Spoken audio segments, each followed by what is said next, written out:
North Korea has torn down a fire station in Mount Gumgang on the country's east coast, a facility built and owned by the South Korean government and once a symbol of inter-Korean reconciliation.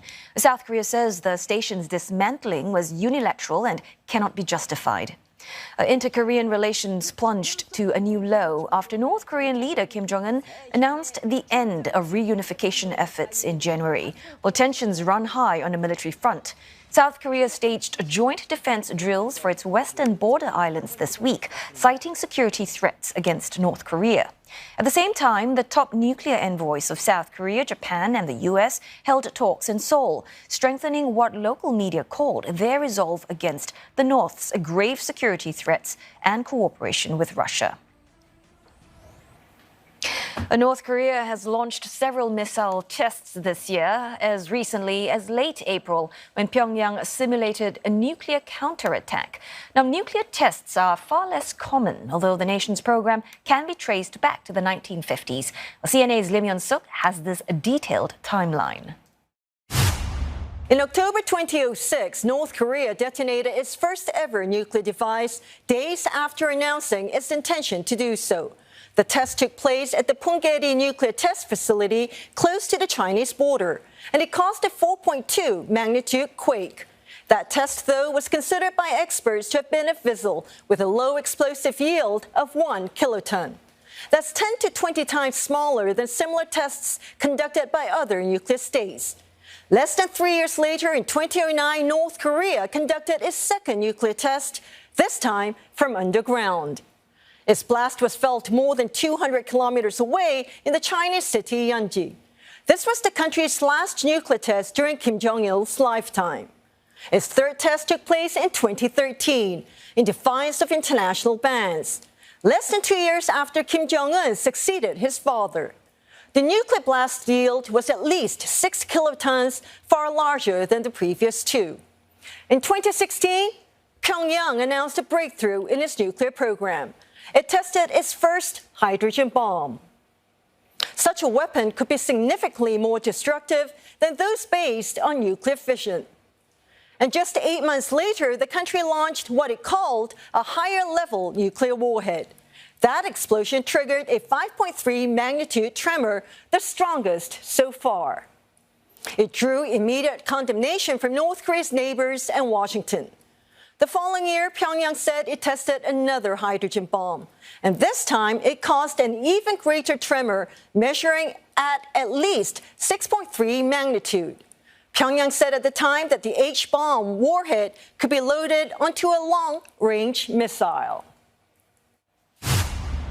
And for more, let's bring in Dr. Na Liang Tuang, Research Fellow, Military Studies Program at the Institute of Defense and Strategic Studies at RSIS, and of course CNA's Lim Yeon-suk in Seoul. Well, let's start with you first, Dr. Na. I just want to touch on a research group that recently said that the satellite imagery is actually showing that North Korea, they appear to be building new submarines to launch nuclear attacks from under the sea. Now, there is no timeline for completion at the moment, but if true, how significant is this threat? Well, to be honest with you, I feel that it's not that significant of a concern because first and foremost, it'll take some time for new submarines to be built. One needs to remember that North Korea is operating off a economy several times significant, rather an economy which is significantly smaller than that of South Korea. It's on par with some African nations. With that in mind, it will take some time for them to get the resources necessary to construct the required submarines. The other issue that one needs to remember is that there needs to be a significant level of technological development, either domestically or via technology transfers from other sources in order to come up with at least one or two capable submarines which can carry submarine-launched ballistic missiles. When that happens, if that happens, we might very well be looking at a case of submarines which will not be that impactful or not be that much of a serious security threat to Northeast Asia. So I think this is more for a domestic consumption and more for Right. domestic impact more than anything else. Right. So, not a current threat at the moment. But having said that, Yoon Suk, North Korea has been supplying all these missiles to Ukraine, right? Help us understand, though. I mean, that seems pretty serious. But what is the real motivation there? I mean, there are concerns that it's a way of testing out its missiles in real war zone. Well, yes, North Korea doesn't have too many allies, but Russia is one of them. And now the fact that North Korea and Russia are teaming up and having this very close cooperation is worrying the South Korean government. Now, the South Korean government also believes that North Korea is supplying missiles to Russia for use in the Ukraine war. But what is more worrying is that in exchange for that, South Korea believes that Russia is offering North Korea technical help to advance its military reconnaissance satellite.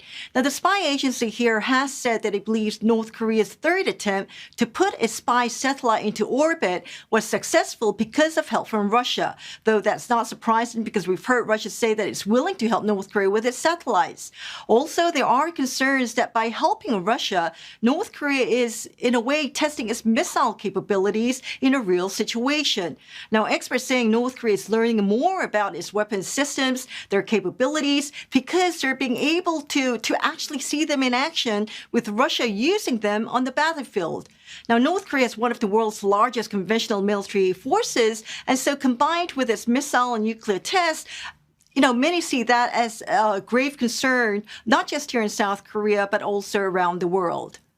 Now, Dr. Na, I have a question for you, because we are seeing this close cooperation between North Korea and Russia, especially the military cooperation, but not so much between North Korea and China, which is its closest ally.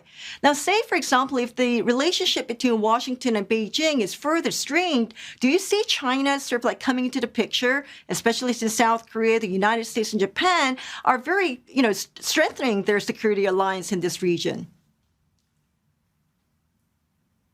I see China as fundamentally being very careful in its dealings with North Korea. Of course, we know that China wants to maintain North Korea as a buffer state between the US-supported South and its own territory and in its own the PRC's own territory. So whatever support that China will give to North Korea, it will be to aid in the stabilization of the Kim regime's rule.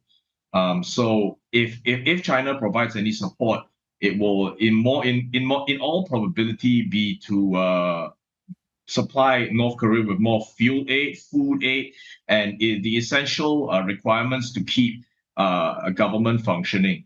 I do not see China overtly supplying North Korea with military assistance or technological assistance related to its ballistic missile program or its nuclear program. Fundamentally, what Beijing wants is stability in North Korea, particularly social, economic stability and the like. I do not see China as being a significant contributor to the nuclear or missile proliferation in the north.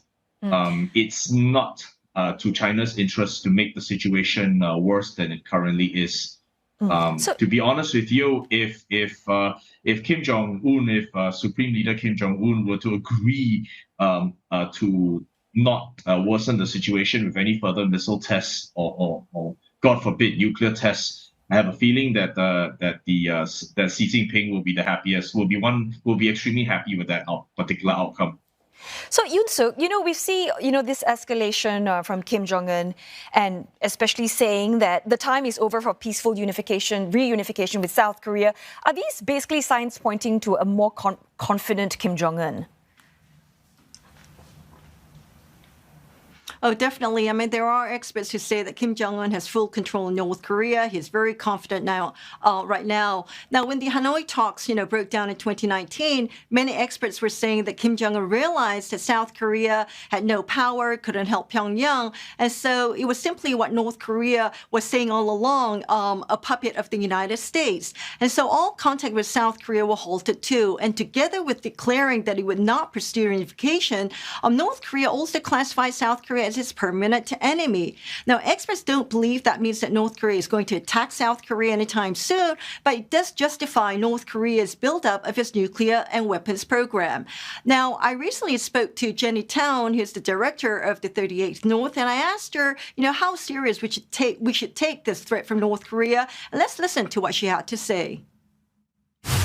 Their mantra is basically meeting power for power and goodwill for goodwill. So if the political situation is bad, when you have South Korea and the U.S. talking about deepening extended deterrence, bolstering extended deterrence, doing back-to-back live fire, large-scale military exercises over the past couple of years, these are all signs that the North Koreans have complained about. I don't think either side wants a war. I don't think either side is trying to start a war, and that but they're both kind of posturing that they won't be intimidated by each other, and that if conflict does break out, that they're going to play to win. So, Dr. Na, whether it's play to win or meeting power to power, as what Jenny was mentioning, but in North Korea, they're certainly escalating the number of missile tests, right? Is it just purely, you think, a numbers game, or is Kim Jong-un, he's racing towards like a new record in provocation this year? Essentially, what I feel, and this is only a personal opinion, we are looking at a situation whereby the United States, which is the international power that North Korea is most concerned about, is particularly distracted by developments in Eastern Europe, basically the war in Ukraine. The U.S. is also distracted by foreign policy conflicts and crises in the Middle East, particularly the Hamas-Israeli war currently going on. Let's call it a war for all intents and purposes. So in order to hold U.S. interests, in order to make sure that the White House devotes some level of focus on the Korean Peninsula, I think the Kim regime has to do something in order to hold America's attention. And nuclear missile tests are as good a means as any to maintain Washington's interest.